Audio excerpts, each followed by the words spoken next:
Era un joven que tenía alrededor de 20 años.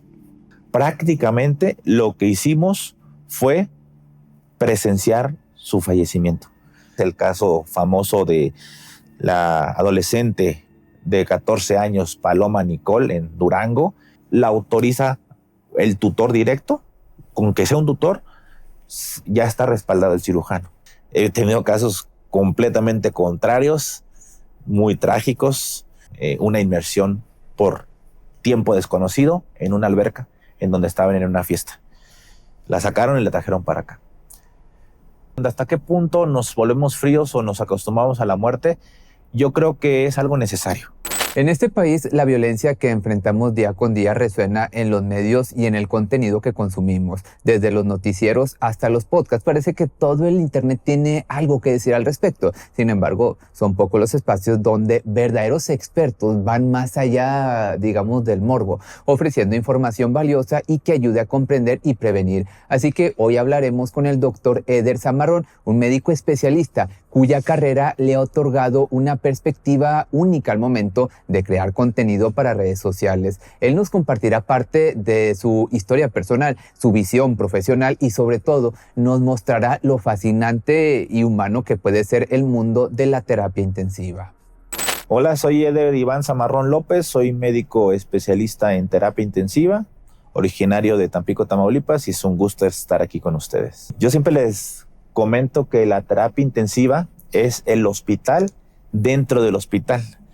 Es decir, cuando un paciente se pone grave en algún área hospitalaria, se solicita una valoración a nuestra unidad para que ingrese y sea atendido acá. El ser médico especialista en terapia intensiva involucra saber manejar cualquier paciente críticamente enfermo. ¿Qué significa esto? Una persona que tiene falla de alguno o más de sus órganos que le comprometen importantemente la vida, no solo la función, sino la vida. Y cuando se nos pide la valoración es por parte de cualquier especialista. Les voy a poner un ejemplo muy sencillo. Alguien tiene una inflamación del apéndice, que es algo conocido, un vestigio de intestino que se inflama y que puede causar una complicación que se llama peritonitis. Se revienta el apéndice cuando no se atiende a tiempo. Todo el contenido intestinal se esparce dentro del abdomen y comienza un proceso inflamatorio no solamente local, sino sistémico, es decir, a todo el cuerpo. Este tipo de pacientes son operados regularmente por un cirujano general. Cuando la apendicitis no está complicada, no hay ningún problema, tiene una recuperación bastante aceptable. En hospitalización, analgésicos, hidratación, control del dolor, antibióticos para la infección, etc. Pero cuando hay esta complicación que les comento, se convierte en algo que se llama choque séptico, una infección severa. El cirujano en esos momentos nos pide apoyo para que nosotros entonces le demos soporte a las diferentes fallas que tenga de sus órganos. Es decir, si le baja la presión, nosotros le ponemos medicamentos para que se le suba la presión. Si le condiciona que secundariamente se le inflame el pulmón y tenga dificultad para respirar, nosotros le ponemos un tipo de oxígeno especial o inclusive lo que las personas conocen que lo llevan a un respirador mecánico, técnicamente un ventilador mecánico. Le damos una sedación, una analgesia potente, le colocamos un tubo en su garganta y lo llevamos a este tipo de soporte. Si le falla el riñón, también lo hacemos, etc. Entonces, como ya se dieron cuenta, los llevé de una situación común a que esta situación común, que no pasa tan frecuentemente, se llega a complicar y requiera la unidad de terapia intensiva y ser manejado por nuestra especialidad. Con esto quiero decirles que todo paciente que ingresa a terapia intensiva se considera un paciente crítico, que es muy grave, pero el común denominador es que es recuperable. Por eso, cuando ustedes piensen en que su familiar o alguno de ustedes haya estado en terapia intensiva, no lo vean como comúnmente le llaman antesala de la muerte. Sepan que ahora le llamamos la antesala de la vida porque hay probabilidades de sobrevivir y nosotros nos encargaremos que esas probabilidades sean cada vez más para que entonces puedan salir con vida y no solamente con vida o ser sobrevivientes, sino que queden lo más funcional posible, que es de lo que se trata actualmente la terapia intensiva. La profesión médica es una de las más complejas que existen. El doctor Eder nos comparte entonces lo difícil que puede llegar a ser enfrentarse a situaciones delicadas, como atender a personas que han cometido delitos. Habla del juicio moral que esto implica y de la fortaleza de carácter que requiere separar la opinión personal del deber profesional de salvar una vida. Así que a través de sus propias anécdotas nos permite comprender el enorme costo humano que conlleva dedicarse día tras día a preservar la vida de los demás. Si me preguntan si hay algún caso en específico que me hizo saber que estaba en la profesión correcta, te diría que más que un caso son series de casos.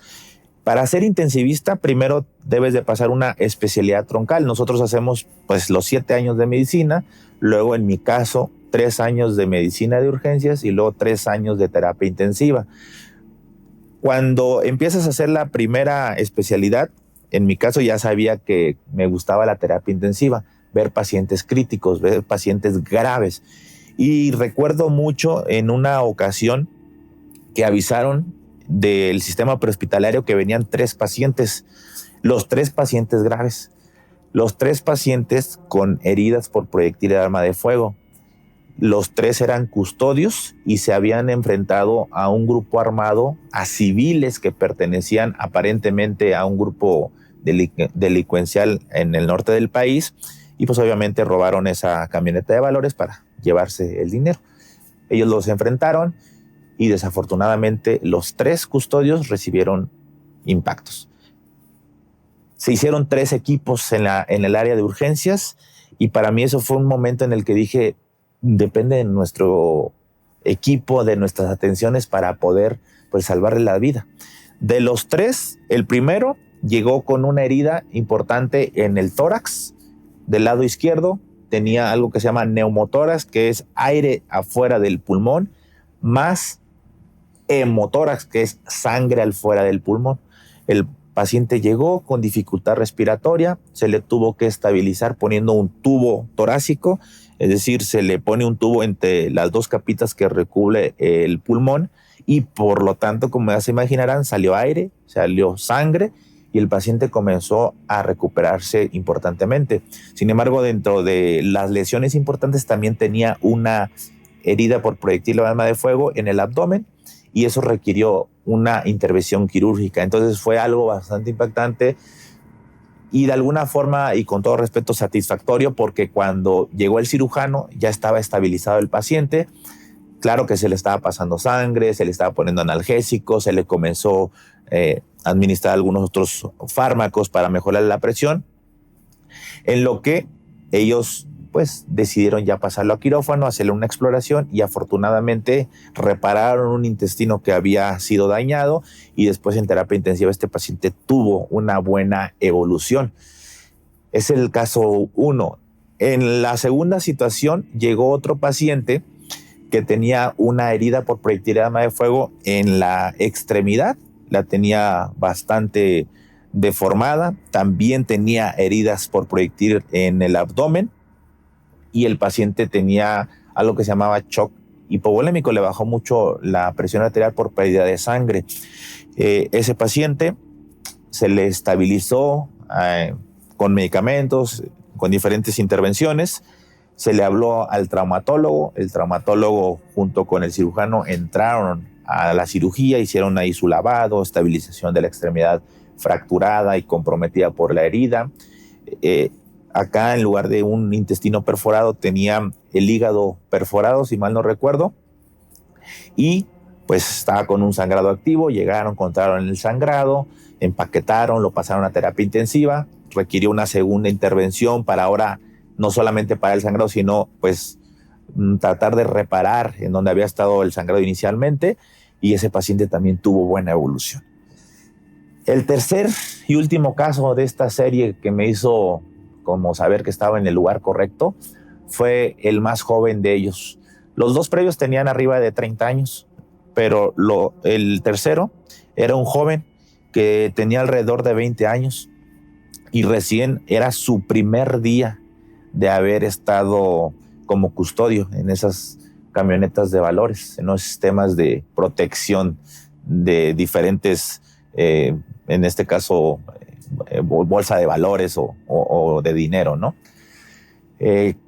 Y recuerdo que llegó con una herida en la cabeza, con pérdida del hueso y exposición del cerebro, con las pupilas alteradas, sin respuesta, con una respiración que yo nunca había visto, con una respiración que se llama de origen central por toda la inflamación o hinchazón que tiene en el cerebro. Y cuando llegó con nosotros, prácticamente lo que hicimos fue presenciar su fallecimiento. Se comenzó a bajar la frecuencia cardíaca de forma abrupta, se comenzó a bajar la presión arterial, intentamos ponerle medicamentos. Sin embargo, esa lesión que estaba presentando y las repercusiones en sus signos vitales que le estaba trayendo nos hacía saber que era una lesión incompatible con la vida. Y desafortunadamente falleció este joven de 20 años. Y recuerdo mucho que llegó su esposa, recién juntados, no estaban casados, pero recién vivían en unión libre. El médico que estaba a cargo en ese momento, yo estaba formándome como la primera especialidad de terapia, antes de terapia intensiva, que es urgencias. Le tocó decirle a la esposa que había fallecido. Entonces me acuerdo que ese momento fue también muy difícil porque la esposa le reclamaba de que ¿por qué? ¿Por qué te dije que era peligroso? Era tu primer día, pero porque a ti te dije que no hacía falta eso, que buscaras otro trabajo, que estabas en riesgo. Y entonces yo ahí dije, estamos prácticamente entre la vida y la muerte, o sea, de alguna forma lo dicotómico que era, ¿no? O sea, estar viendo vivir a pacientes, sobrevivir a situaciones graves, pero también me tocó ver morir. Entonces dije, no me dio de alguna forma una tristeza extrema, sino me dio como que una motivación para decir, bueno, se salvó quien se tenía que salvar. Ayudamos a quien se tenía que ayudar. A la otra persona solamente también le ayudamos pues a bien morir, le pusimos medicamentos para asegurarnos que no tuviera dolor. Lo que humanamente estaba en nuestras manos lo hicimos y al final de cuentas creo que me sentí muy satisfecho, muy cansado, pero ese cansancio extremo física y mentalmente, pero a la vez una satisfacción. Yo creo que esa serie de casos fue la que dije, wow, esto me gusta, esto me motiva, esto me libera una sensación de adrenalina, pero pues con una dirección adecuada. Y de ahí para adelante, pues seguí el camino de pacientes graves. Yo sé que puedo ser criticado en la atención de los malos, como dicen, o en la situación que haya llevado a que estas personas se conviertan en delincuentes. Yo ahí sí entiendo que siempre va a existir dos polos de la situación y se vuelve como una adrenalina doble, porque es el temor de estar tu vida ahora en peligro y esa responsabilidad de también tener que atender a la par a ese paciente o esa persona que recibió alguna lesión. Les cuento un caso. Era un joven, este joven como de 17 años. Él aparentemente era un tipo, le llaman halcón, es esa parte o esa persona parte del crimen organizado que está como en el eslabón más bajo en cuanto a estar viendo si viene la policía, si viene el ejército, si viene algún grupo contrario. Entonces ellos se encargan de eso. Y aparentemente pues un grupo contrario le disparó en varias ocasiones y fue impactado una sola bala, una sola proyectil de arma de fuego en el cráneo. Y muy similar al caso que les conté previamente. Pero en esta ocasión, pues como me lo preguntaste, Pepe, es prácticamente era el malo. Digo, no era el mismo evento, pero era otro evento donde el lesionado era el malo. Y esta persona llegó igual, con pérdida de cráneo, con exposición de masa encefálica, con alteraciones de las pupilas, la presión un poquito baja. Hicimos exactamente los mismos protocolos de atención. Me acuerdo que llegaron los paramédicos, dejaron al paciente, no se esperaron por la camilla, que los que son prehospitalarios sabrán de lo que les hablo. Ellos siempre esperan su camilla, no se pueden retirar sin la camilla prácticamente. Pero sí nos dijeron, nos vienen siguiendo, no nos vienen siguiendo. Llegaron gritando bien espantados. En eso, pues no, es que lo quieren rescatar, o lo quieren rematar, no saben. Fue una atención en el área de traumachoque, que es donde se tienen estos pacientes, bastante importante. Obviamente nosotros, como dicen por ahí, con un ojo al gato y otro al garabato. Estar así, pues se tuvo que intubar, se puso medicamento para que perdiera la conciencia, poca o mucha que trajera, para que no tuviera dolor. Le pusimos un tubo en la garganta, lo conectamos al ventilador mecánico, le pusimos medicamentos para la presión, gasas o apósitos limpios, húmedos, estériles, aquí en su parte, en lo que hablábamos al neurocirujano, toda la atención, ¿no? Antibióticos, etcétera. Y viendo, de pronto vemos que unas personas armadas entran al lugar, y la tranquilidad que te da el que sea el ejército o la marina no tiene precio. Ellos llegaron, interceptaron la entrada del hospital, lo que es ejército, no recuerdo si era ejército o marina, porque los dos actuaban en esos momentos en mi estado, contra el crimen organizado, pero al final de cuentas, los delincuentes que venían siguiendo a la ambulancia, cuando vieron que estaba el estado, pues huyeron. Y nos dio ya como que una zona de seguridad y no pasó a mayores. Nosotros tuvimos que seguir atendiendo al paciente, entró a quirófano, entró a aseo mecánico, a reparación, pasó a terapia intensiva. En esos momentos, les digo, yo estaba formándome en el área de urgencias aún, pasó a terapia intensiva y yo creo que algunas semanas, un mes y medio después de eso, muchos pacientes cuando salían en silla de ruedas, en camilla o que iban a ser dados de alta por ambulancia, pasaban por un pasillo que estaba enfrente de los choques o de los traumachoques donde se atienden pacientes graves, y vimos que iba el muchacho en una silla de ruedas y le llamamos porque nos acordábamos del nombre, fulanito, y volteó. Muy alterado en su estado de despierto y todo, pero vivo. No levantó la mano y se lo llevaron. Sobrevivió. Me acuerdo mucho que la mamá, cuando pasó eso en agudo, decía, ¿por qué? Mi hijo es inocente, mi hijo no anda nada mal y no sé qué. Ya después nos enteramos que pues sí estaba en malos pasos. Pero si te das cuenta, esas cosas son las que a lo mejor mucha gente podría decir que es injusta, como alguien inocente, trabajador, alguien pues honesto, ganándose la vida decentemente, falleció, dejando a su entorno pues vulnerable, porque pues era el que trabajaba, y la contraparte de una persona que anda en malos pasos, que anda pues rompiendo las reglas, las leyes, que para eso existen, pero pues la anda rompiendo, haya sobrevivido.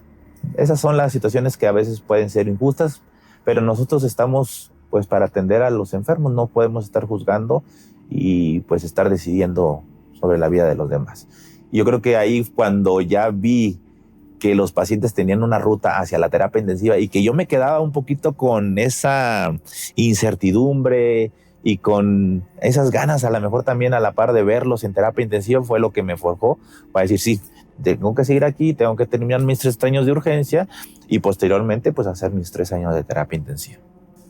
Hay un tipo de pacientes que suelen comportarse graves porque tienen procesos que se llaman choque séptico. Hace un momento lo mencioné. Esa infección puede venir de cualquier sitio, de cualquier área del cuerpo, de cualquier órgano o tejido, y esa inflamación no solamente quedarse ahí, sino generalizarse. Hago esto como preámbulo para comentarles que una vez tuve una paciente que tuvo un deterioro muy rápido.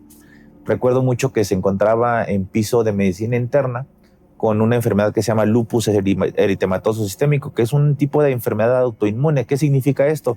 Que las mismas defensas del cuerpo, en lugar de atacar a agentes externos, virus, bacterias, etcétera, dirigen esa infección e esa inflamación sobre los propios tejidos. Riñón, pulmón, articulaciones, etcétera. Hay diferentes enfermedades autoinmunes. En general, el lupus es muy agresivo. Digamos, ataca a diferentes órganos, desde el sistema nervioso central, como les digo, corazón, pulmones, riñones, un sinfín de cosas que pasa con el lupus. Y cuando tiene esta actividad lúpica que se llama un proceso inflamatorio de lo basal, lo que hacen es ponerle medicamentos para que se bajen esas defensas y no estén atacando tanto a los diferentes órganos. En ese afán médico, pues de evitar la muerte por una inflamación por el lupus, pues también bacterias que se encuentran en nuestro cuerpo, infecciones leves, pueden hacerse muy severas. Y en este caso de esta paciente fue algo de ese estilo. Estaba con una infección de vías urinarias leve, se le puso el medicamento pues, por la agudización del lupus y desafortunadamente comenzó con mucha baja de temperatura. O sea, la gente cree que a lo mejor cuando tienes infección solamente la manifestación es presentar fiebre. A veces no, a veces presentas hipotermia al lado contrario de la temperatura, le baja mucho la temperatura. También es parte del proceso inflamatorio. Le comenzó a acelerar mucho su corazón, se le comenzó a bajar la presión arterial, comenzó a respirar rápido y esos son datos justamente de sepsis y no solo sepsis, sino choque séptico. Sepsis, infección grave, choque séptico, infección tan grave que le baja la presión y la llegada de sangre y oxígeno a todos los tejidos. La bajaron a terapia intensiva, me acuerdo que yo platiqué con ella, ¿cómo está? Me siento muy mal, me falta el aire, me siento muy cansada, batallo para respirar. Le digo, bueno, ahorita le vamos a poner medicamentos para que le suba la presión, le vamos a poner antibióticos más potentes, aquí la vamos a estar atendiendo. Recuerdo que salgo y le digo a una de sus hijas toda la situación que estoy comentando. Lo capta, me regreso, ella entró como un día a las 10 de la noche, como a las 11 de la noche estaba muy grave. Le dije, ¿sabe qué? Voy a tener que intubarla, ya no puede respirar por sí misma, está muy cansada. De hecho, algo que yo hago, le digo, la voy a ayudar porque ya no puede respirar. Dice, sí, ayúdeme, por favor, ya no puedo respirar. Salgo y le digo a la hija, oye, disculpa, mira, la situación está peor, su evolución ha sido muy tórpida, vamos a tener que intubarla para pues darle una oportunidad y a ver si puede restablecerse bien su presión, si le baja un poquito esa inflamación que tiene en sus pulmones. Y me dice, doctor, pero a mí no me había dicho nada. Le digo, pues que te expliqué hace rato. Y se enojó mucho, comenzó a ponerse pues un poquito, pues hasta agresiva conmigo. Yo lo entiendo, no pasa absolutamente nada. Pero me acuerdo que en eso volteo y viene la gemela. Entonces me sorprendió mucho porque sí, yo le había dado la informe a la gemela y pues digo, es que no es justificación, pero estaban muy, muy, muy parecidas. Yo sé que va a decir, pues son gemelas. Sabemos que aunque sean gemelas, o sea, no siempre se parecen. O es un hombre y una mujer, pero aquí eran dos mujeres muy parecidas, entonces ese fue mi error en un momento dado, pues no preguntarle el nombre y afirmarlo bien, ¿no? Pues también por la urgencia. Entonces ya se tranquilizó todo, entré. No, Pepe, haz cuenta que, ¿sabes qué? Ya le dije a mi enfermera, vamos a intubarla, la intubamos y todo. Dije, ¿sabes qué? No sube la presión, ponle otro medicamento. Tenía 2 medicamentos para la presión, tenía el oxígeno del respirador y las presiones suficientes o altas ya para que pudiera mejorar. No mejoraba. Entonces dije, ¿sabes qué? Le voy a decir a la familia que yo creo que está deteriorándose muy rápido y puede fallecer en cualquier momento. Salgo, les digo, pues pueden pasar para que pues estén con ella porque no sé si vaya a sobrevivir. Pasan, están con ella, platican, la tocan. Digo, obviamente estaba sedada, está con el tubo, con el respirador. Y me dice, ella tiene una muy buena amiga. Me dice, tiene una gran amiga. Dice, y viene para acá. Es como su hermana prácticamente. Bueno, y si puede pasar, le digo, si ustedes autorizan, como familiares directos, lo que sea. Obviamente todo esto está a la par de que seguimos pegaditos con la paciente, tratando, le subimos el medicamento, otro medicamento, un sinfín de intervenciones. Pues como por arte de magia o como por algo muy inesperado, llega la amiga, habla con ella, le dice cosas personales, se sale la amiga y les digo, de una forma bastante impactante, la presión arterial se le baja mucho más, se baja la frecuencia cardíaca y hace paro cardíaco. Y la paciente fallece. En 2 horas más o menos. De que bajó a terapia intensiva, en que estábamos declarando el fallecimiento, habían pasado 2 horas. Y para mí fue impactante, diagonal frustrante, que a pesar de que le pusiéramos todos los medicamentos, que le pusiéramos todas las intervenciones, catéteres, sondas, el tubo, y era un cansancio físico y mental, como les digo, pero aquí, a pesar que hicimos todo, desafortunadamente no sobrevivió. ¿Cuál es la satisfacción que se tiene? A lo mejor la gente va a decir, pues qué poco empático. No, la satisfacción es que nosotros tenemos que hacer todo lo que se ocupa. El resultado, obviamente, queremos que sobreviva y que quede funcional la paciente, pero al final de cuentas, ella pues recibió todos los cuidados, tuvo pues hasta ese privilegio de estar en un hospital privado en ese entonces y pues recibir todo. Desafortunadamente no se pudo. Les digo, ¿cuál es lo satisfactorio? Con todo respeto, es que uno se queda tranquilo de hacer todo lo que se puede. Este caso lo cuento porque sería para mí muy sencillo contarles casos de éxito. No, éxito. Pero sería a lo mejor solamente darles pues la parte buena de la terapia intensiva o del paciente crítico y no hablar pues con los hechos más reales que pueden pasar o de forma más honesta. El doctor Eder también nos comparte su visión sobre uno de los tabúes más comunes en torno a los hospitales, el miedo a ellos, cómo aún existen personas que los asocian con la muerte, que aseguran que ahí solo los llevan a morir o que llaman a ciertas áreas del hospital con apodos como la antesala de la muerte. Estos pues vienen siendo los más comunes. A través entonces de su experiencia busca desmontar estas ideas, recordándonos que aunque los hospitales son lugares donde la vida y la muerte conviven, también son espacios donde cada día se lucha incansablemente por preservar la esperanza. Hay una frase que dice: tiempo es vida. Y ese miedo que tienen las personas a veces en acudir a atenderse o de llevar a un familiar a que se atienda por el hecho de que en el hospital lo vayan a matar, como dicen por ahí, pues solamente hace que se retrase las atenciones y las intervenciones que están en evidencia científica demostradas que les pueden aumentar las posibilidades de sobrevivir a estas personas y la funcionalidad de su cuerpo. Por eso, cada que se tenga algún dato de alarma, algún dato de gravedad, entonces hay que acudir lo más rápido posible a atención médica. Pasaba seguido. Les voy a poner un ejemplo. En el COVID decían, no lo lleves al hospital porque ahí lo van a intubar y lo van a matar.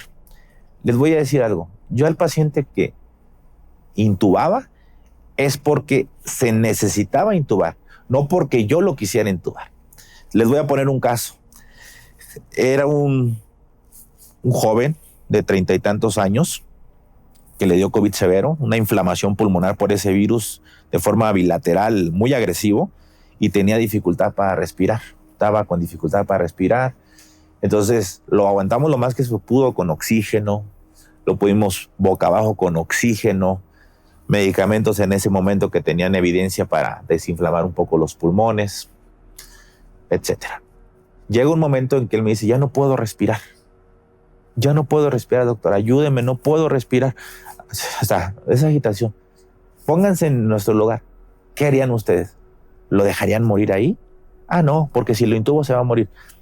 Si lo intubo, va a tener 20, 30, 40% de posibilidades, o de probabilidades, mejor dicho, de sobrevivir. Si no lo intubo, va a tener 0 10% de probabilidades de sobrevivir. Hagan esa analogía. Nosotros no intubamos porque queremos intubar. Intubamos porque el paciente requiere esa intervención. Así que esa frase que dice, en el hospital me lo mataron, pues mayormente no es cierto. Ahora, yo soy muy directo. Yo les digo, los errores médicos existen, o los errores del sistema de salud también existen, o en general los errores de los profesionales de la salud existen y que puedan condicionar o precipitar un fallecimiento. Claro que sí. Yo sé que muchos se pueden asustar con esto que les estoy diciendo, pero ustedes investiguen, lean causas de muerte en Estados Unidos, que es donde llevan más estadísticas, y ahí vienen. Errores médicos es una de ellas. Sin embargo, estos errores médicos, también les tengo que ser muy honestos, muchas de las veces no se producirían si no se está atendiendo pacientes graves. Les voy a poner otro ejemplo. Nos tocó una señora que llegó con acidosis en la sangre, una sangre muy ácida porque se le subió mucho la glucosa. Niveles arriba de 250, entre más arriba tengan, durante más tiempo, pueden condicionar que se formen internamente ácidos en la sangre. ¿Por qué? Porque la glucosa sirve para estar dentro de la célula y ahí producir energía. En la diabetes descontrolada, el azúcar o las moléculas de glucosa están fuera de la célula porque no hay una insulina que abra esa puerta de la célula para que se meta la glucosa. Entonces la glucosa sí hay mucha, pero donde no debe estar, donde no funciona. La célula dice, yo no tengo glucosa, yo necesito glucosa. ¿Ok? Le hablo al hígado, en el músculo, en muchos lugares hay algunos depósitos de una forma modificada o acumulada de glucosa para que me dé a entender y la comience a extraer. Pero mientras no haya insulina, se va a incrementar más los niveles de azúcar en la sangre fuera de la célula. Entonces es un círculo vicioso. Pero la célula necesita algo con que trabajar para producir energía y que funcione todas nuestras células que forman tejidos, que forman órganos, que forman sistemas. Entonces lo que hace es echar mano de las grasas, de los depósitos de grasa, y en esa obtención de energía ahí se forman unos ácidos, ¿sale? Se llaman cuerpos cetónicos, es lo que se libera. ¿Ok? Y se comienza a hacer la sangre muy ácida. Esas personas llegan a urgencias y llegan muy graves. Y necesitamos muchas de las veces ponerles sondas para estar checando la orina, catéteres a veces para reponerles líquidos a cantidades altas porque están muy deshidratados. Cuando tenemos mucho azúcar en sangre, el riñón pues comienza a tener una diuresis osmótica, se llama, o sea, comienza a orinar mucho por esa glucosa alta y se pierde también potasio. Entonces el potasio bajo, la acidez en la sangre puede causarle una arritmia y fallece la persona. Entonces necesitamos ser, entre comillas, agresivos para reponerle líquidos, para reponerle potasio, para ponerle insulina y que pueda meterse la glucosa en la célula y que vuelva a funcionar bien los órganos. En ese intento de ese caso que estoy contando, se le puso un catéter. La paciente estaba un poco agitada, estaba alterada en su estado mental porque pasa por la acidez en la sangre, por la glucosa excesiva, y se le poncha un pulmón por ponerle un catéter para ponerle todo esto. No sé si me dé a entender. Entonces, el familiar se puso muy agresivo y nos dijo, ¿por qué ustedes me la están matando? Si venía bien, nosotros solamente veníamos a que le contraran la glucosa. Entonces nosotros dijimos, no, o sea, venía muy mal. Si no la atendíamos, se iba a fallecer en cualquier momento. Ahora, esta persona, para que haya llegado aquí, no fue casualidad. Fue una serie y una conjunción de hábitos malos para que llegara a estar con esta cetoacidosis diabética, que es lo que se llama. Y en el afán de ponerle un catéter para ayudarla, le causamos algo que se llama neumotórax, que es aire alrededor del pulmón. Y la paciente ya andaba falleciendo por ese neumotórax. Afortunadamente se le pudo poner una sonda, se liberó el pulmón y sobrevivió. Y sobrevivió en general. Pero ahí, de hecho, los pacientes tuvieron queja y después de una denuncia por una negligencia médica. Pues no son permitidos. O sea, es como, por ejemplo, yo te digo, nunca se te ha apagado una cámara, Pepe. Nunca has perdido un audio. Tú que me estás viendo, ¿qué profesión tienes? ¿Eres mecánico? siempre te quedan bien los carros, nunca has tenido una falla, eres carpintero, siempre te queda derecha los encuadres, eres electricista, nunca has tenido algún corto. Yo sé que me van a criticar y van a decir, sí, pero ustedes tienen en sus manos vidas. Sí, pero también ustedes, un arquitecto, un albañil, un mecánico, son indirectamente vidas que se están afectando. Que nosotros trabajemos directamente con ellas y que sea la mejor, más visible, esto sí. Por eso la formación que tenemos es de muchos años para poder tratar de abarcar, o de abarcar como tal, no tratar, pero abarcar todos los temas y tener los conocimientos necesarios para atender pacientes críticos.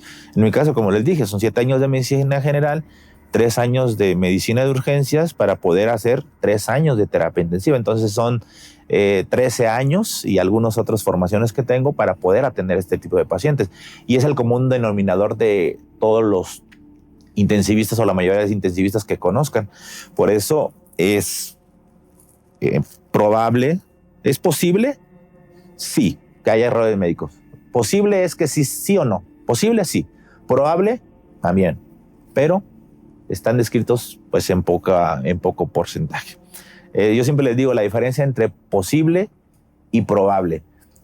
Si hacemos un equipo de fútbol de creadores de contenido, por ejemplo, y jugamos contra el Barcelona, ¿hay posibilidad que ganemos? Pues sí, porque hay posibilidad que ganes, que empates o que pierdas. La probabilidad que ganemos definitivamente es muy baja. Algo así. ¿Hay posibilidad de errores? Sí. ¿Hay probabilidad? Sí, pero es muy baja, sobre todo en lugares certificados, o sea, centros médicos certificados, bien establecidos, con médicos con el perfil adecuado para que te atiendan. Las probabilidades de error médico bajan, pero de que son no aceptables, pues sí, no deben de ser aceptables, no debemos de estar con la comodidad de decir, como existen, no hay problema si los cometen. No. Y de los errores que se cometan, pues entonces necesitamos nosotros aprender también para no volver a cometerlos. Uno de los fenómenos que más ha crecido en los últimos años es el de las malas prácticas dentro del sector de las cirugías estéticas, desde la usurpación de la profesión médica hasta los casos donde el área gris de la moralidad se pone en tela de juicio. Estos hechos revelan una preocupante falta de regulación y ética en un ámbito donde la salud y a veces la vida están en juego. Todas estas personas, porque no solamente son mujeres, también son hombres, o de cualquier preferencia, que son sometidas a cirugías estéticas, pues tienen un riesgo inherente a la misma cirugía. Cualquier tipo de cirugía, inclusive por ahí dicen que hasta que te saquen una uña conlleva un riesgo. Claro, entre una cirugía sea mayor y requiera un tipo de anestesia, las probabilidades de complicaciones están presentes. Ahora, ¿cómo se aminoran estas probabilidades de que se compliquen gravemente o inclusive de que pierdan la vida? Es que vayan a lugares que estén certificados, hospitales bien instaurados, con profesionales capacitados. Y aquí quiero hacer un llamado.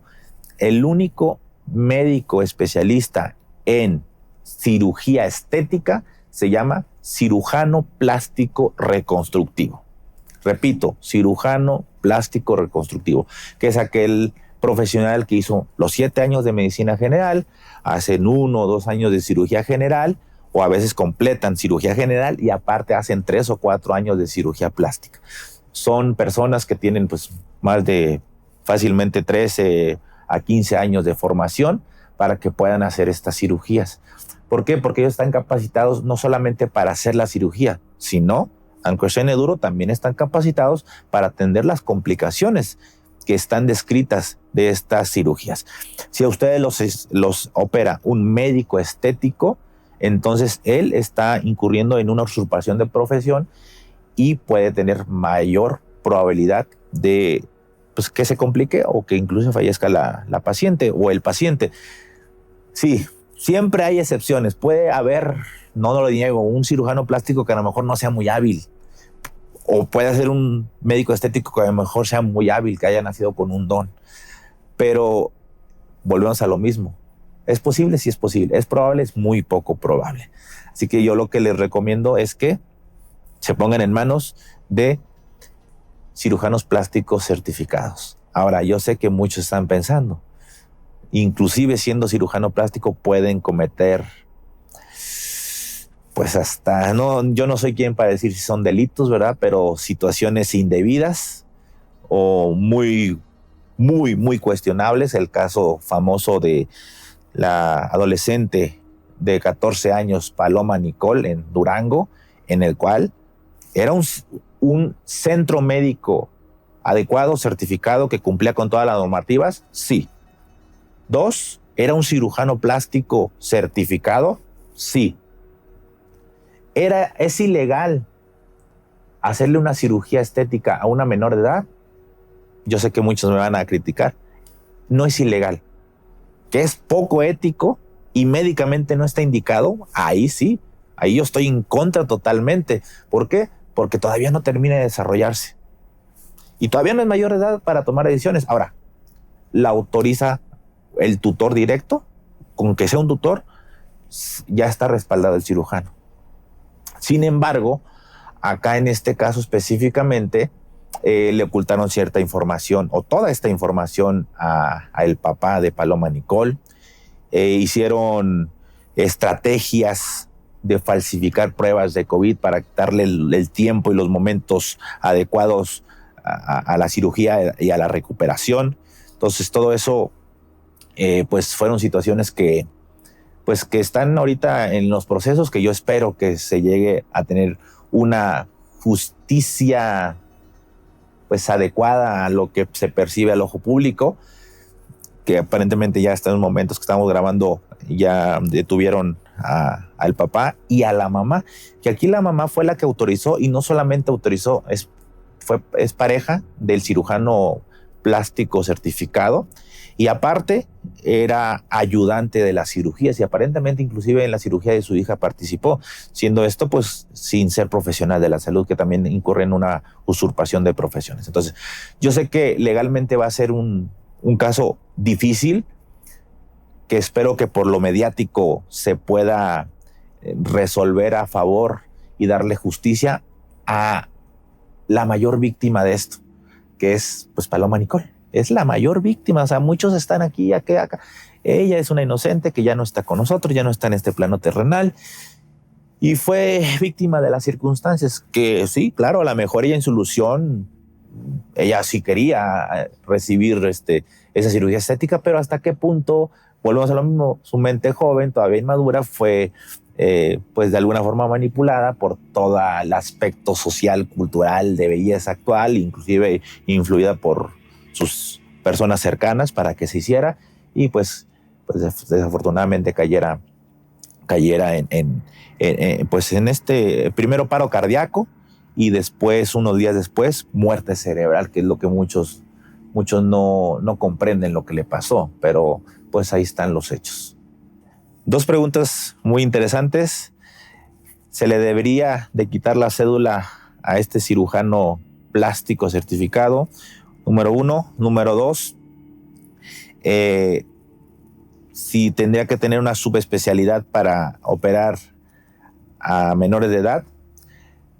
La segunda es no necesita tener cirugía plástica reconstructiva pediátrica para hacer cirugías estéticas, porque uno, en México no está como tal documentado. Existen cirujanos plásticos que se abocan o se especializan o se orientan a niños, pero sobre todo en la parte reconstructiva, o sea, alteraciones de nacimiento de cráneo, de extremidades con malformación, en niños quemados. Todo eso reconstructivo es de lo que se orientan más. Son altas especialidades felus, pero no son como una subespecialidad como tal. A lo mejor en otros países sí hay, pero en México y en Latinoamérica no está normado como tal. Que de preferencia, si se va a operar a un niño de algo reconstructivo, sea alguien especializado o más formado en eso, claro que sí.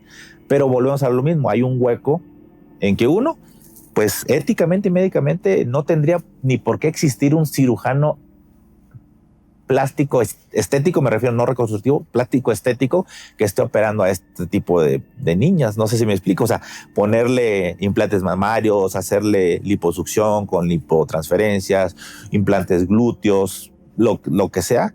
¿Estarás de acuerdo que no tendría que existir porque no se tendrían que estar operando? Entonces, la respuesta es no. Pero ni si fuera un cirujano plástico pediátrico tendría que estar haciéndolo. No sé si me explique. O sea, esas especializaciones en pediatría, en la parte quirúrgica reconstructiva, son para otro tipo de situación, no para lo estético. Entonces, ahí va junto con... Ninguno tendría que estar operando, para que me quede más claro. Que hay una ley y un vacío, dicen, si no está permitido, si no está prohibido, está permitido, pues lo hacen. Y es una moda, ¿eh? O sea, este es un secreto a voces. En muchas partes del norte del país se le regalan cirugías estéticas a quinceañeras. Ese es el regalo de 15 años de muchos. No nos hagamos. Que ahora se esté cambiando esto para que se haya una ley que se llama la ley Paloma Nicol, que ya se está para que ahora sí se prohíban estas cirugías. Que perfecto. Médica y éticamente no estaban indicadas. Legalmente, ahí estaba el hueco. Ahora, que si se le tiene que quitar la cédula profesional a este cirujano plástico, la respuesta no sé, porque yo no soy alguien especializado en eso, yo no voy a determinar. O sea, ahí sí, él se va a tener que rascar con sus propias uñas. Me gustaría que sí, volvamos a lo mismo. A mí me gustaría que nadie haga este tipo de situaciones. Pero pues volvemos a lo mismo. Si legalmente no estaba prohibido, pues a lo mejor se le va a llevar algunos otros cargos.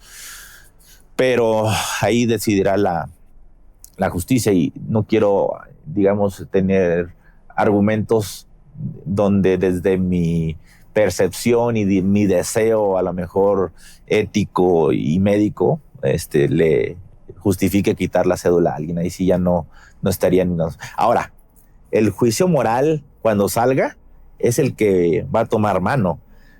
Porque ustedes dicen, va a salir y va a seguir operando. ¿Ustedes creen que las personas van a querer seguir operándose con él? Van a pensarle mucho y eso le va a quedar para la historia. Entonces, aunque salga bien librado, entre comillas, con la cédula, o que se le suspenda cierto tiempo y luego se reinicie sus actividades, yo espero que al menos la sociedad tenga memoria y que pues cada quien obtenga o que coseche lo que haya sembrado. El doctor nos platica lo complicado que puede llegar a ser tratar a pacientes con quemaduras. Nos explica las múltiples complicaciones que este tipo de casos suelen presentar y aclara algunas de las dudas más comunes que surgen al enfrentarse a este tipo de situaciones. Sí, de hecho, donde me formé como médico especialista en medicina crítica o medicina del enfermo en estado crítico, que es terapia intensiva, es una unidad de Pemex en Ciudad Madero, Tamaulipas. Ahí tenemos refinerías y entonces nosotros atendemos a todos los derechohabientes de esas refinerías, a todos los trabajadores de esas refinerías que son derechohabientes.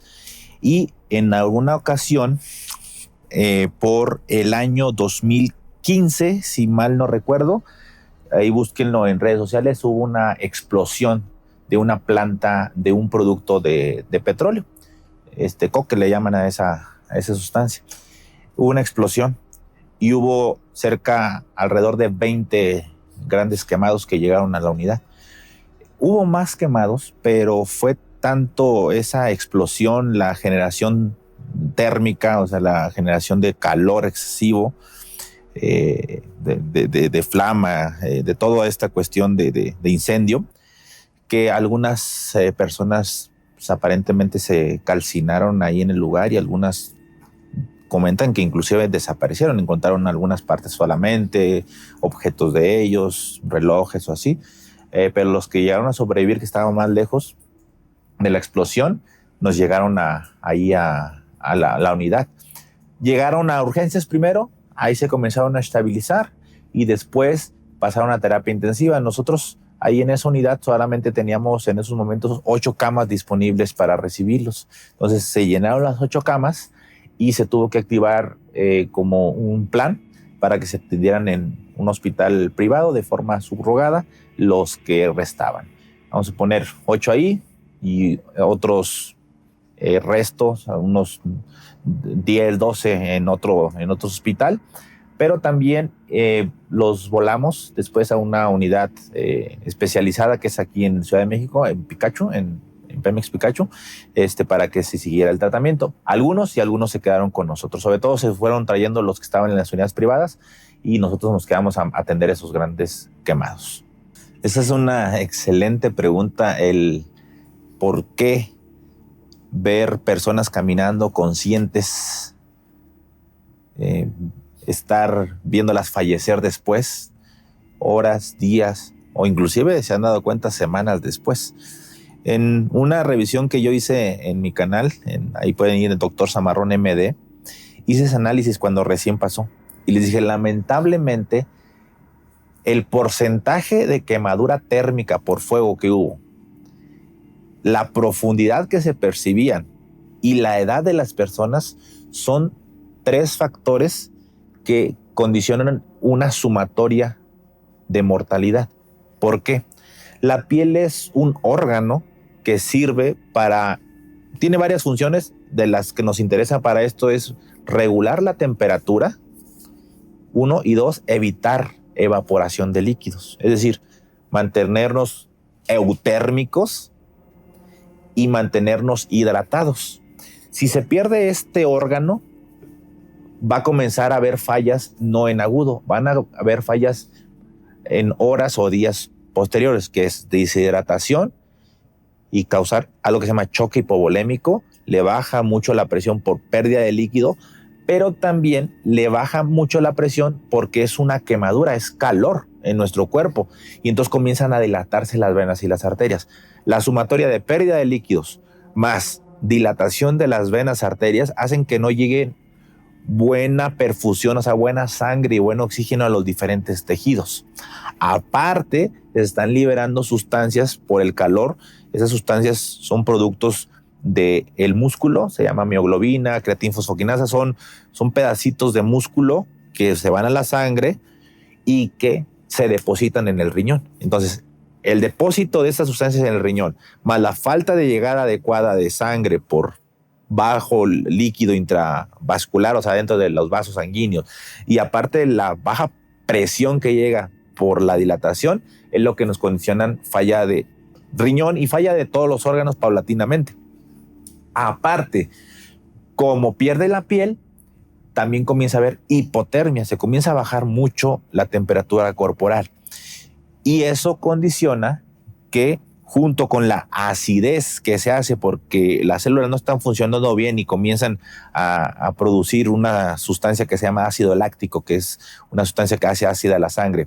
Ese ácido láctico más la hipotermia hacen que nuestra sangre no comience a coagular muy bien.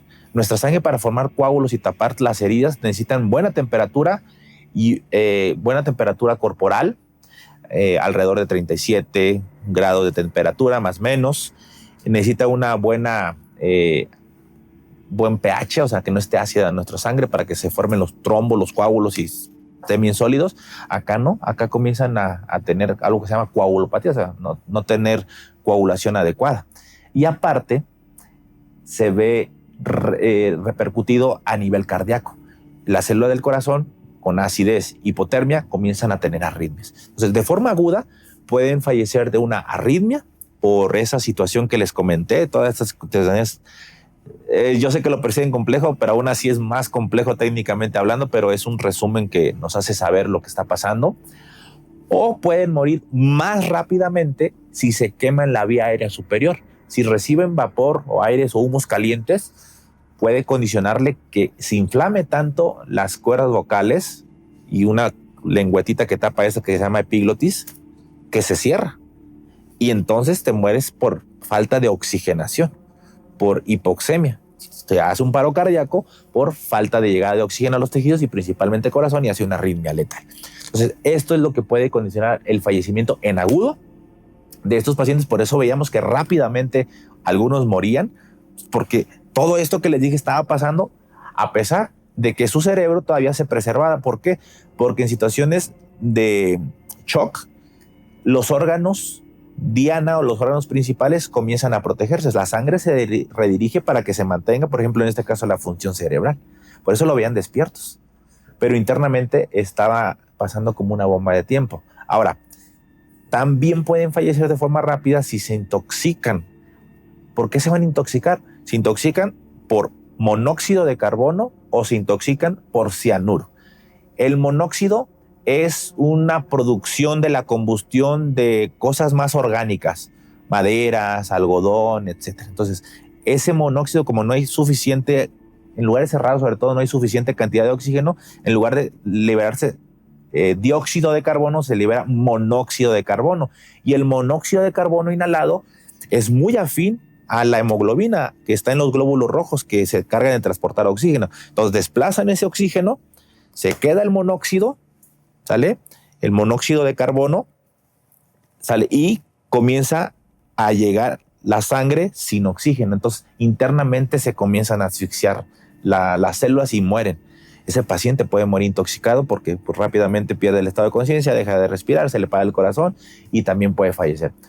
Y el cianuro, que es un producto de combustión, pero más de cosas sintéticas, ¿sí? de telas, de espumas, etc. Y el cianuro también inhalado, ese va directamente y bloquea una oxigenación interna de la célula y también, pues al final de cuentas, son cosas asfixiantes internamente, sin que se obstruya. Ahora, si se mezclan varias cosas, si se está obstruyendo la vía aérea superior por quemadura, si está ahí cianuro más monóxido, el paciente puede fallecer mucho más rápido. Eso está hablando muy agudo o algo subagudo. Ahora, ustedes se preguntarán, oigan, pero muchos libraron esas horas o esos iniciales días. Sí. Y después a la semana o inclusive semanas están falleciendo. ¿Por qué pasa esto? Porque hay tejido desvitalizado, hay tejido que se vuelve como un caldo de cultivo para bacterias que hay misma en nuestra piel. Una bacteria muy abundante en nuestra piel se llama Staphylococcus aureus o estafilococo dorado. Y esa aprovecha tejido desvitalizado, ¿para qué? Para nutrirse y proliferarse y ahora causar procesos infecciosos. Y se mueren de lo que hablamos en casos previos, sepsis y shock séptico. Una infección que empieza en la piel, pero que se generaliza a todos los órganos. También la falla del riñón, por esta liberación de pedacitos del músculo, se llama rhabdomiólisis, también contribuye a la mayor mortalidad. Entonces, a largo plazo, el no tener piel y en tener todos estos cambios inflamatorios y de bajo líquido durante mucho tiempo repercuten a tener algo que se llama falla orgánica múltiple. Varios órganos comienzan a fallar internamente y obviamente las personas comienzan a fallecer. Y no solo eso, van a ver que las personas que sobrevivan quedan con mucha limitación funcional, se vuelven muy reactiva su piel a tantito sol porque se quedó obviamente una piel nueva, pero que es pues como más tiernita, por decirlo de alguna forma, mucho más vulnerable. Como quedaron zonas cicatrizales, las zonas de flexión, por ejemplo, se vuelven con mucha limitación a la movilización, a la flexión, a la extensión, a la deambulación. Quedan con trastorno de estrés postraumático. Ellos muchas partes de su vida, o si no que por toda la vida, van a tener terrores nocturnos, van a tener ansiedad, van a tener insomnio, como si hubieran participado prácticamente en una guerra. Entonces, ¿por qué fallecen? Es prácticamente por la sumatoria de cosas y por las complicaciones infecciosas posteriores. El doctor Eder nos comparte lo difícil también que puede llegar a ser enfrentarse a situaciones delicadas, como atender a niños en condiciones críticas. Explica cómo la exposición constante a escenarios de dolor y pérdida puede llevar inevitablemente a una cierta desensibilización emocional, un mecanismo de defensa necesario pues, para poder seguir ayudando a otros. Afortunadamente, es rara la ocasión que me toca atender niños porque mi especialidad de terapia intensiva es de adultos, medicina crítica adulto y hay medicina crítica pediátrica. Entonces, cuando llega a ser un paciente crítico que es menos de 18 años o algunas otras características que pueden presentar, lo ve el pediatra intensivista. Pero cuando estaba en urgencias, sí me tocaba atender niños y sí se vuelve una cosa bastante difícil, bastante sentimental, por decirlo de alguna forma, porque pues todo va bien hasta que te das cuenta que también los niños mueren. Y es donde tú dices, algo está medio raro en esta vida, pero así es, nosotros no podemos determinar las reglas de esta vida. Recuerdo mucho un caso de una niña que tenía 4 años, sí, 4 años. De hecho, tengo una publicación de ese caso en un cartel, en un banner para Congreso, en la cual esta niña tenía varicela. Le dio varicela, le dio un tratamiento para varicela, pero las heridas que se forman por las varicelas, estas son las heridas costrosas, comenzaron a tener mucha inflamación, estaban muy rojas, más de lo que habitualmente se tiene. Y tenía secreción de pus ahí en esas lesiones, en toda su cara, en el cuerpo. Entonces la niña estaba muy adormilada. La mamá le habla a su pediatra le dice, si la ves muy adormilada y la ves que pues a lo mejor no puede respirar muy bien, puede haber una complicación de neumonía, o sea, la varicela, que es un virus, puede también inflamar los pulmones, no solamente la piel. La llevan a urgencias y en ese momento yo estaba trabajando de urgenciólogo en un hospital público, en un hospital privado, y pues me tocaba recibir niños en urgencias. Pues no puede decir, es adulto, yo lo veo. El niño lo ve el pediatra, porque ahí estás tú como especialista en urgencias viendo los dos tipos de pacientes. Entonces ya llega la niña, la comienzo a revisar, la escucho de sus pulmones, le hago toda la revisión que se llama ABC. Es un tipo de revisión que hacemos sistemática con los pacientes críticos y no le encuentro problemas de neumonía. La oxigenación estaba bien, pero sí estaba muy adormilada y con su respiración muy acelerada. Le digo a la enfermera, chécale la presión. Y me dice, le checamos la presión. Pues es una niña, le digo, chécale la presión. O sea, aunque sean niños, se les tienen que checar la presión con unos brazaletitos más chiquititos. Se le puso, comencé a checar la presión. Dice, doctor, tiene una presión de 60-30, por ejemplo, 60 o 70-30, no me acuerdo, o sea, presión muy baja. Le digo, a ver, chécasela nuevamente. Sí, doc, 70-30. Digo, ok. Me dice, pero pues como que digo, pero es normal para el niño. Le digo, no, o sea, son los cortes muy similares a los adultos. O sea, si traes menos de 90-60, es presión baja. Y en estas cuestiones de pacientes o de situaciones o de síntomas graves, es una alerta roja. Trae la presión muy baja. Eso se llama shock. Su llenadito de sangre de los deditos estaba muy retrasada. Les digo, estaba con su alteración del despierto, respiraba rápido. Digo, ¿sabes qué? Cuando hay una acidez en sangre, tendemos a respirar rápido para sacar ácidos volátiles, que es el CO2. Se liberan ácidos volátiles para que no esté tan ácida esa sangre. Es un mecanismo de supervivencia del cuerpo. Digo, y justamente es eso. En la niña está tratando de sobrevivir. Pues digo, se me ocurre, digo, no, pues las heridas.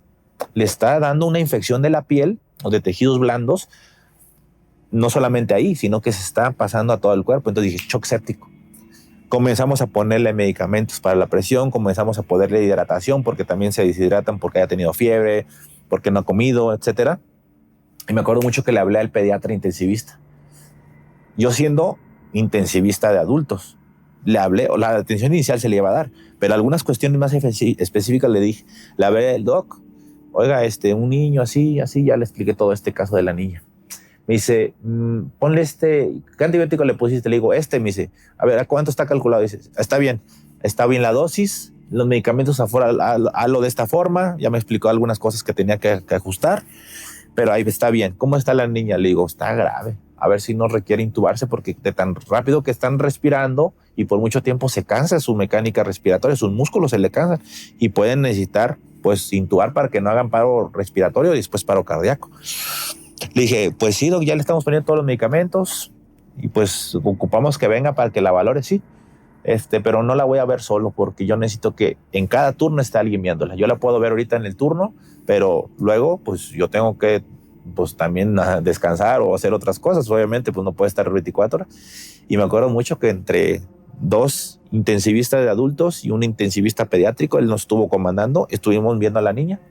Entró a lavados, fuera como si fuera un quemado de cuenta. Se le hizo lavados, aseos mecánicos. Buen lavado, su antibiótico, y la niña, como por arte de magia, yo creo que en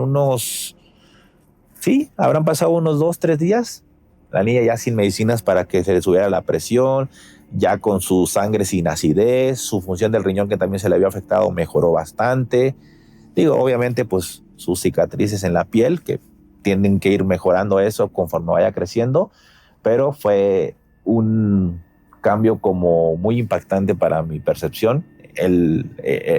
Yo creo que por el hecho de ser niños, que tiene una recuperación increíble, a diferencia de que si hubiera sido un adulto, digo, igual recupera, pero pues tarda más tiempo en hacerlo. Entonces, sí es duro ver a los niños, porque pues ves a un niño ahí bien vulnerable y en tus manos pidiendo a su mamá o diciendo que pasa, ¿no? Casi, de que si dicen que si ya va a regresar a casa. Esa es su preocupación.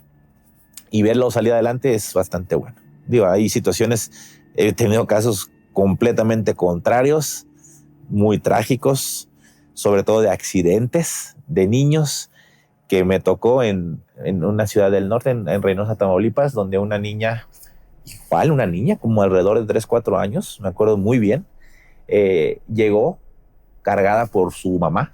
Ayúdenla. Y estaba pálida y azulita, se llama cianótica, o sea, cuando está con los labios moraditos y las extremidades moraditas y luego lo demás pálido, está cianótica. Llegó la niña inconsciente, así, parecía como un trapo, así.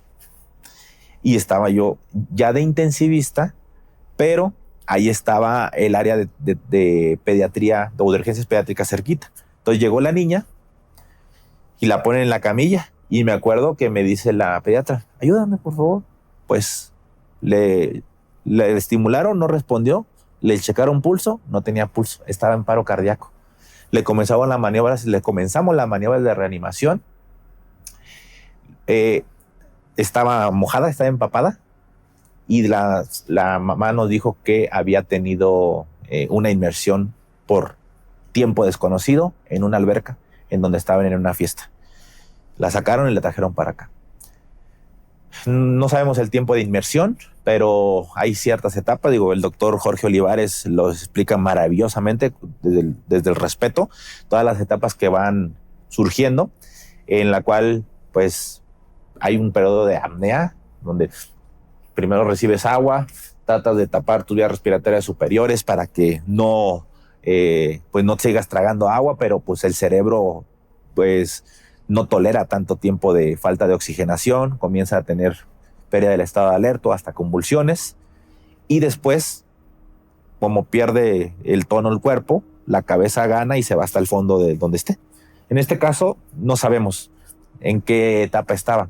Asumimos que obviamente pues ya había pasado las primeras etapas donde hay lucha y falta de respiración. A lo mejor ya estaba obviamente en la etapa donde se afectó el cerebro. ¿Y por qué digo esto? Porque salió del paro, la comenzamos a atender. Me acuerdo mucho que yo le ayudé a poner el catéter para poner medicamentos, para subir la presión, le programé el respirador mecánico. Aunque yo soy de adultos, tengo la expertise en ventilación mecánica, pero la niña comenzó a hacer la hipotermia, o sea, esa temperatura baja, hablamos a la misma, la acidez, todo eso le repercutió, comenzó a hacer nuevamente arritmias y volvió a hacer paro cardíaco, y ya no salió del paro cardíaco. Se determinó el fallecimiento en esa niña como alrededor de 3 años. Me acuerdo mucho que los papás se molestaron bastante con la pediatra, le comenzaron a insultar, le comenzaron a decir que ella había tenido la culpa, que porque ella la había traído bien, que la niña antes de estar sumergida en agua estaba jugando, que no sé qué le habían hecho y que por qué no la habían podido salvar. La pediatra en esos momentos me acuerdo mucho que comenzó a llorar, y dice, se derrumbó, o sea, y a mí no me había tocado que alguien así, pero como los pediatras creo que no están tan habituados a lo mejor a ver este tipo de accidentes, se derrumbó y el que le explicaba es que nosotros le intentamos ayudar, y se enojaban más, hasta que llegó un punto en que pues obviamente, digo, yo estaba así, dije, me voy a meter, o sea, la verdad, no puede estar pasando. Le dije, a ver, señores, con todo respeto, se le hizo todo lo humanamente posible. Yo sé que está en una fase de negación, pero eso no implica que estén agrediendo verbalmente o insultando a la doctora. Por favor. Y ya en ese llegó el guardia, lo sacaron y todo, y ya como que se comenzaron a calmar, y luego ya como que les comenzó a caer el 20, Ya comenzaron a llorar y comenzaron también ellos a quebrarse y pues tuvimos que hablarle a Ministerio Público porque pues esas son muertes violentas o muertes dudosas que necesitan aclararse si no hubo alguna situación ahí, pues sí, de donde pudo haber sido alguna intervención para que se sumergiera de alguien más, todo eso que luego en cuestión forense y criminalística deben de investigar. Mira, esa es muy buena pregunta. ¿Hasta qué punto nos volvemos fríos o nos acostumbramos a la muerte? Yo creo que es algo necesario. Ustedes no quieren a un médico que ante momentos de gravedad, en momentos que se está entre la vida y la muerte, estemos con el sentimiento de que no, necesitamos mantenernos frío en el buen sentido de la palabra. ¿Por qué? Porque eso nos hace tomar decisiones mucho más acertadas, mucho más certeras en cuanto a que le beneficia a nuestro enfermo. Entonces, si nosotros nos metemos mucho en lo sentimental, entonces perdemos la objetividad y le va peor. O sea, por el bien del paciente que estamos atendiendo debemos mantenernos fríos, repito, en el buen sentido de la palabra. ¿Por qué creen que muchos médicos no atienden a sus familiares?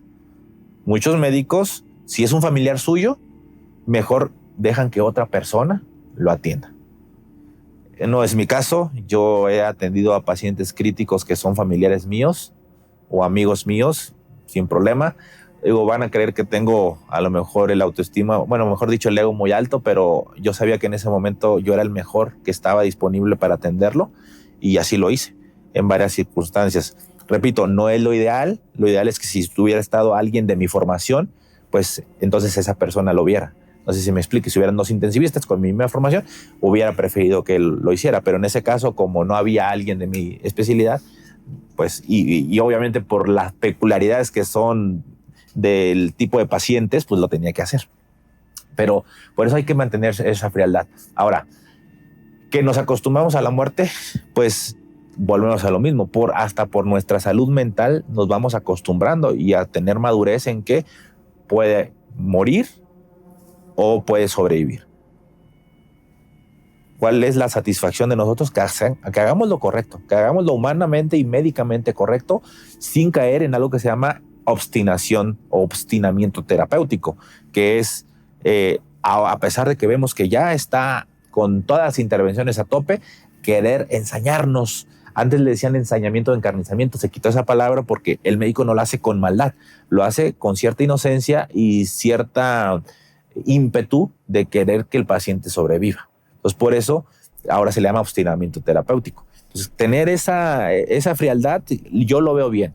Inclusive, Pepe, te voy a decir, cuando damos las noticias, también tenemos que tener cierta, como tibieza. No le voy a decir frío, no le voy a decir calidez, le voy a decir cierta tibieza para dar las noticias. O en este caso, situaciones ya de fallecimiento. ¿Por qué te lo digo? Porque si tú dices, vamos a suponer que falleció el familiar de alguien o los que haya fallecido alguien, tal vez me entenderán un poco mejor o me dé a entender un poco mejor. Yo ya te digo, lo siento mucho, acaba de fallecer su familiar. Yo sé lo que usted siente. De verdad, yo estoy en sus zapatos, de verdad. Y quieres agarrar, o sea, quieres ser muy... A ver, usted no sabe lo que yo siento. Mi dolor nada más lo sé yo. O sea, no me esté diciendo eso, o sea, que hasta lo ven mal.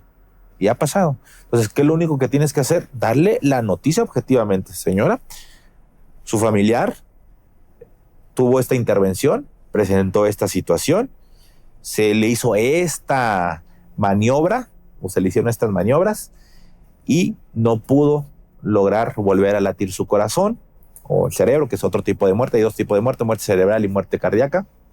A pesar de las intervenciones, pues su familiar ha presentado fallecimiento el día de hoy a tal hora. Espera respuesta.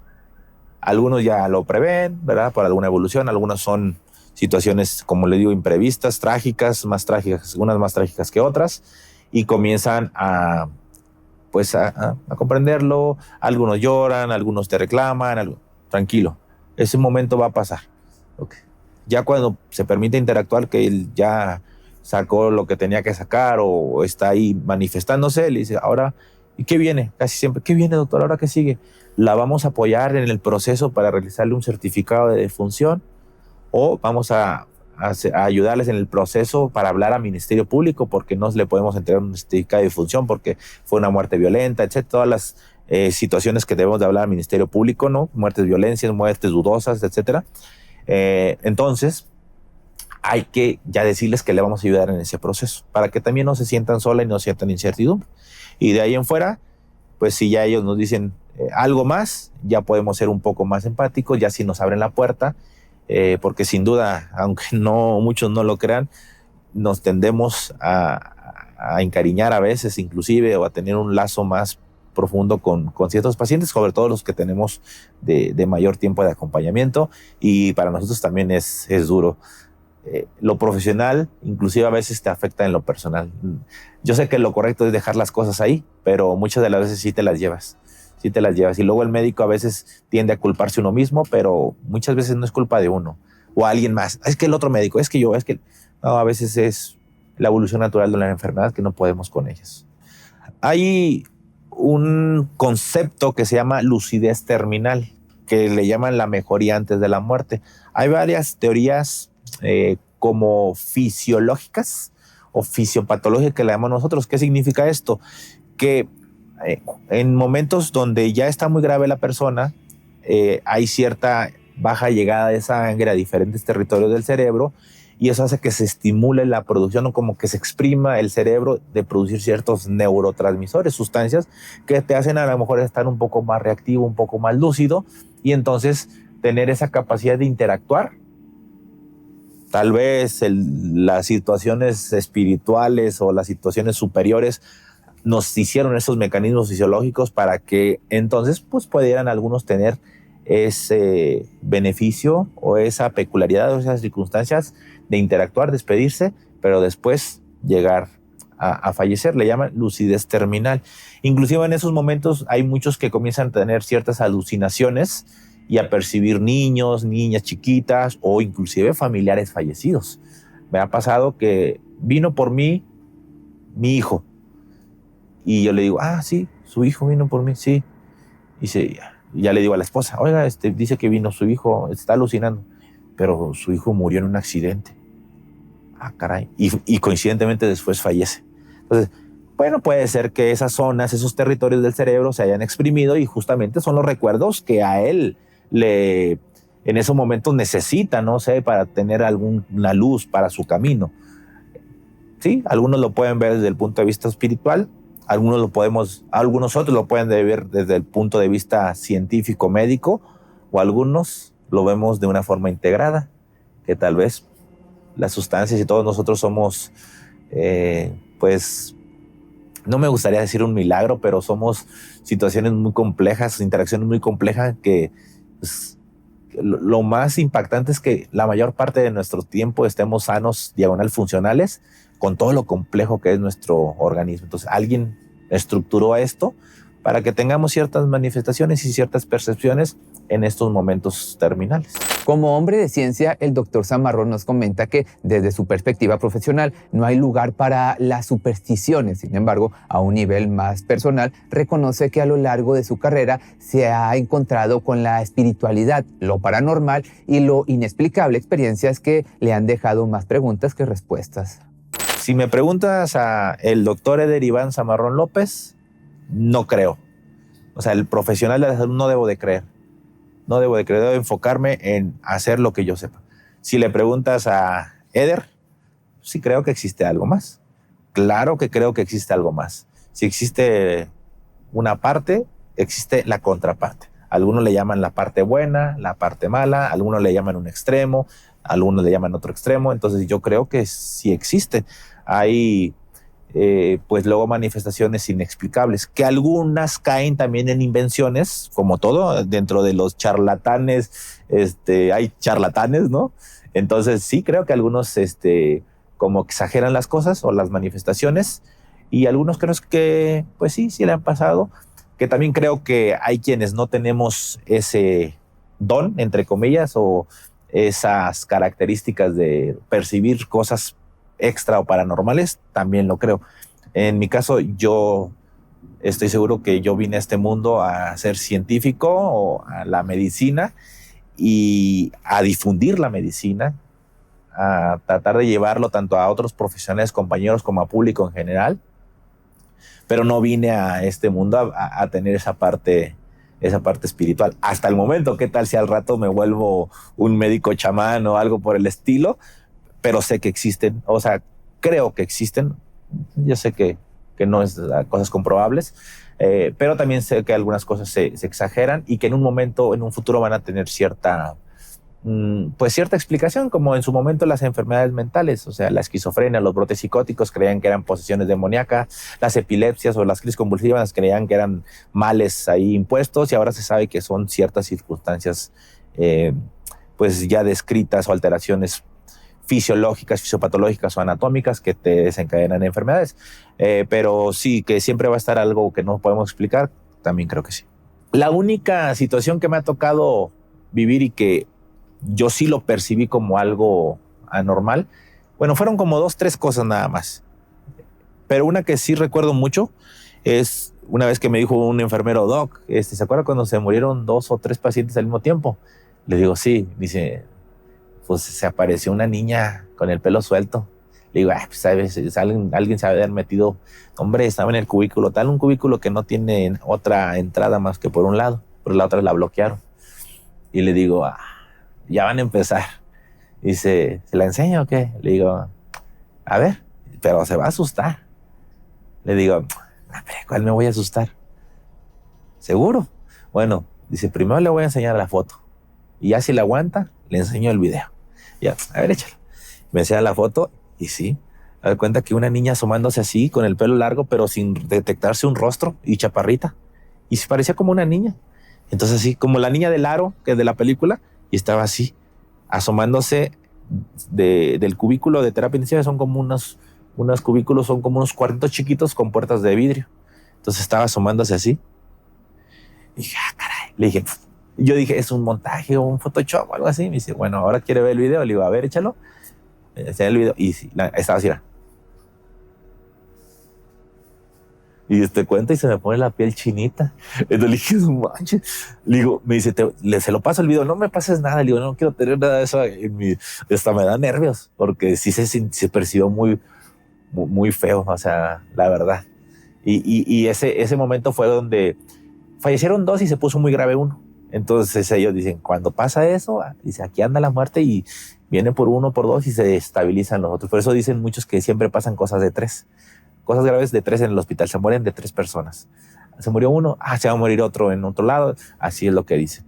Y pues esa energía, pues no sé si sea coincidente con estas manifestaciones, que es de las pocas veces. Tengo algunas otras, pero ya no quiero contarlas porque sí me causan un poquito ahí a veces de que a lo mejor pierda la credibilidad de lo que transmito, ¿no? Mira, cuando traen ciertos tatuajes, algunos llaman de la muerte, algunos le dicen Santa Muerta a esta ente. Yo creo que la muerte tal cual, un fenómeno, un proceso, no un ente, pero bueno, también sé que a algunos le atañen ciertas peculiaridades o ciertos dones o ciertos hasta ahí milagros, entre comillas. Cuando la traen tatuada sobreviven más. Creo que este trasfondo, el tipo de gente que luego se acerca a la muerte y la ve como una santidad, es porque a lo mejor no son aceptados en otro estrato socioeconómico muchas de las veces. Muchas no, yo lo sé. Entonces adoptan, ahí se sienten acogidos, se sienten integrados y comienzan a formarse en esos que muchas de las veces son unos niveles a lo mejor socioeconómicos más bajos. Puede ser una explicación o una hipótesis. Entonces, pues muchas de las veces, como dicen, no, pues yo no me voy a ir a una iglesia a rogar o a pedir de que mi asalto me salga bien, o mi atraco con violencia, o mi asesinato que voy a hacer me salga bien. Pues no le voy a pedir a Dios o a la Virgen o las creencias del lado bueno que se tengan, entonces van de ese lado. Ahí se les hace más fácil acercarse y hacer esas peticiones. Entonces, sin estigmatizar, pero a lo mejor son personas que pues son un poquito más rudas y tienen a veces más aguante de ciertos actos. Pues sí me ha tocado personas que traen tatuado alguna ente, alguna imagen ahí media oscura y sí, llegan a sobrevivir. Me acuerdo mucho de uno que en una riña fue apuñalado en el abdomen y en tórax. Se le resolvieron todas las situaciones y en terapia intensiva ya después extubado y todo. Y me acuerdo que dijo, esta fue la que me hizo que saliera adelante, dice. Y me está dando una segunda oportunidad para vengarme del que me hizo esto. O sea, no estaba arrepentido, no. Él me dio una segunda oportunidad para ir a vengarme de la persona que me hizo. Yo ya sé quién es y lo voy a... Pues digo, oye, o sea, a lo que voy es qué tipo de personas tienen aguante, son fuertes, son jóvenes, son a lo mejor con mayor reserva fisiológica y anatómica y que les hace que sobrevivan. A diferencia de la señora que tiene creencia a la Virgen de Guadalupe, a Jesucristo, a Dios, y que a lo mejor esa por sus mismos conceptos o sus mismas ideas no se va a tatuar nada, pero es creyente. La trae tatuada a lo mejor en el pecho, pero son más de una señora a lo mejor ya con diabetes. No sé si me explico, o sea, a lo mejor coincide con eso. Son hipótesis, son explicaciones que estoy lanzando al aire y hasta pensando en voz alta, pero puede ser eso. Volvemos a lo mismo. Muchos de trasfondo van a decir, no, pero pues como otro joven de su misma edad y que no tenga eso, sí sobrevive. Y pueden tener cierta razón, a lo mejor ciertas situaciones espirituales le están apoyando para que cumplan el cometido de ahora darle sangre, darle muerte a esa entidad. Y así ha pasado varias veces. Entonces, de hecho, le preguntó un amigo, y entonces pero tú asaltas y todo eso, y dice, sí, yo asalto. Y le dice, pero ya nosotros no nos asaltarías, ¿no? Pues ya nos conocen. Dice, hombre, jefe, es que ese es mi trabajo. Imagínate. O sea, entonces ahí volvemos a ver quién es el frío. ¿El médico es el frío o ciertas personas son las frías? Nosotros, nuestra frialdad es necesaria. Lo de ellos es, pues no sé si necesaria también, porque no sabemos el medio, sus padres, sus amigos, la necesidad de ir a la canción. También no lo sabemos. Si algo me quedó claro en nuestra conversación es que el Dr. Zamarrón es un profesional completo en su campo. Además de haber encontrado un espacio para la creación de contenido, también ha dedicado parte de su vida a la escritura de múltiples libros en su área de especialidad. Y aunque hasta ahora sus obras están dirigidas a profesionales de la salud, el doctor no descarta la posibilidad de escribir pronto algo pensado para el público en general, para todos nosotros. No, yo soy intensivista clínico. Yo tengo mi área de trabajo. Es el Hospital General Regional número 6 en Ciudad Madero, Tamaulipas. Soy adscrito en la unidad de cuidados intensivos en el turno matutino, de lunes a viernes, y ahí me dedico, es un hospital público, les digo, a atender paciente críticamente enfermo todos los días. Así que yo creo que eso no lo quiero dejar. Me dedico en mis tiempos libres a hacer creación de contenido, pero también me dedico mi otro trabajo realmente, aparte de ser intensivista, es ser docente. Me encargo de hacer libros, de hacer cursos, diplomados para capacitar a otros profesionales de la salud para que mejoren la atención de sus pacientes críticos. También tengo un canal de YouTube que es con perfil académico, en el cual es solamente para profesionales de la salud que quieran aprender o mejorar los conceptos. Ustedes dirán, pero todos los médicos deben saber. No todos tienen el mismo entrenamiento. En mi caso, tuve esa formación de hacer dos especialidades, o sea, cursar una especialidad y hacer la otra especialidad para manejar pacientes críticos. Entonces, el paciente crítico no es exclusivo del intensivista o del médico de urgencias o del especialista en urgencias. Es un paciente que se atiende en prehospital, que se atiende en quirófano cuando se pone grave, que se puede poner grave en piso de medicina interna, en piso de cirugía. Entonces, se tiene que atender por el primero que esté, por profesionales de la salud, de enfermería, que son valiosísimas. Enfermería es valiosísima en el sistema médico, en el sistema de pacientes críticos y en todos los niveles de atención, pero hablo por mi especialidad. Rehabilitadores, fisioterapeutas, inhaloterapeutas, paramédicos, todos los que manejamos pacientes críticos en un momento son valiosos y por eso pues yo también hago contenido para esas personas. Y ahorita estoy haciendo también un contenido para dar a conocer mi especialidad y todo lo que involucra situaciones de gravedad para público en general con palabras más sencillas. Así que si ven que de repente se me salen algunos tecnicismos médicos, es porque estoy muy habituado a dar capacitación a otros profesionales. Pero bueno, ahí ustedes, ahí tú, Pepe, y tu público me califica a ver si fue entendible, porque pues traté de hacerlo para este episodio. Tengo autoría de varios libros, obviamente con nuestro grupo de trabajo. Es de urgencias cardiovasculares, de ventilación mecánica y soporte respiratorio. Tenemos también uno que es de esto mismo para prehospital. Tenemos de ultrasonidos en pacientes críticos. Ahorita les explico todo, no se preocupen. Tenemos de obstetricia crítica y emergencias obstétricas. Tenemos algún otro de monitoreo hemodinámico.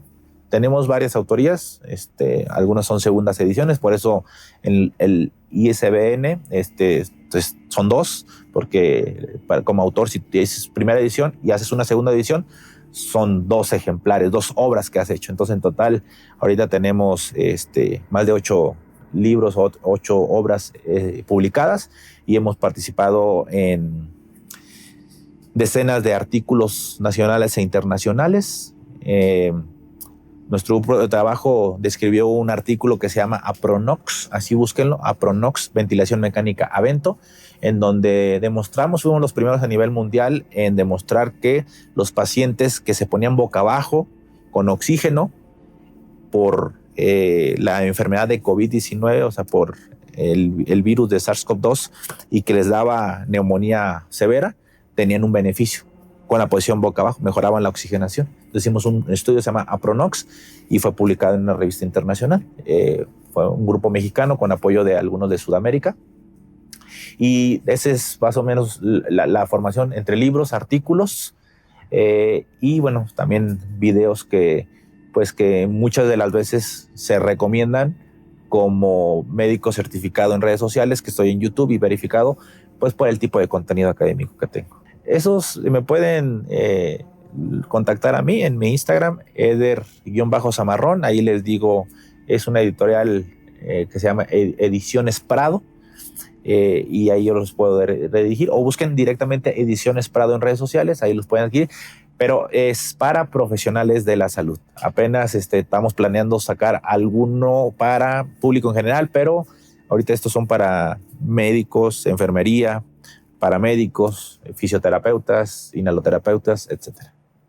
Pero ya después lo contaré, porque sí quiero hacer algo que sean historias que contar entre la vida y la muerte para público en general, que sea pues de alguna forma entretenido de leer, pero que también les deje un mensaje de salud al final de la lectura de cada capítulo, y enfocado en casos de accidentes, muertes, accidentes, enfermedades y muertes de casos famosos o de personas famosas. Eso es lo que queremos hacer, que de hecho justamente también estamos empezando un podcast con el doctor Olivares para público en general acerca de esto que comenté, de este concepto de enfermedades, accidentes que llevaron a la muerte de famosos o de casos famosos en general. Mi canal de YouTube es Entrenamiento en Áreas Críticas, que es para profesionales de la salud. Doctor Zamarrón MD, que es, ahí hay un podcast que se llama Clinicazos, donde platico con otros profesionales de la salud, de temas de salud, pero para público en general. Es formal, un poco de relajo, de secciones, de interacciones, de algunas dinámicas, repito, para público en general. Y ahorita estamos con el podcast que se llama Necrointensivo Podcast, donde soy co-host con el doctor Jorge Olivares, médico forense, uno de los mejores médicos forenses de México, en la parte de difusión de contenido y en la parte operativa. Y vamos a estar haciendo análisis, les digo, de casos famosos o de personajes famosos que tenemos ahí en puerta. Va a estar muy interesante. No, se lo recomiendo muchísimo. Quiero agradecer el espacio a Pepe por brindármelo, y a todos ustedes por haber llegado hasta esta parte. Espero que les haya servido. Espero que no los haya aburrido. Trato de dar mi mejor esfuerzo. Para mí es un reto estar creando contenido para público en general, porque ya tengo varios añitos haciéndolo para profesionales de la salud, así que esta incursión en este tipo de canales me brinda una oportunidad de llegar a más público que esté interesado en estos temas de salud. Y pues nuevamente muchas gracias por la oportunidad, por este espacio. Si te gustaría salir en uno de estos videos, me puedes encontrar en mi correo, que es correo@pepemisterio.com.mx. También estoy en Facebook como Pepe Misterio y en Instagram me encuentras como Pepe Misterio MX o Pepe Misterio Documentales, ya sea que tengas, como el doctor, un trabajo, una profesión que te gustaría compartir o que lamentablemente hayas pasado por algún crimen o tengas un familiar desaparecido, escríbeme y podemos hacer un video. Si no estás en Monterrey, nos podemos poner de acuerdo y lo hacemos por videollamada o quizás podamos coincidir en algún lugar como en la Ciudad de México.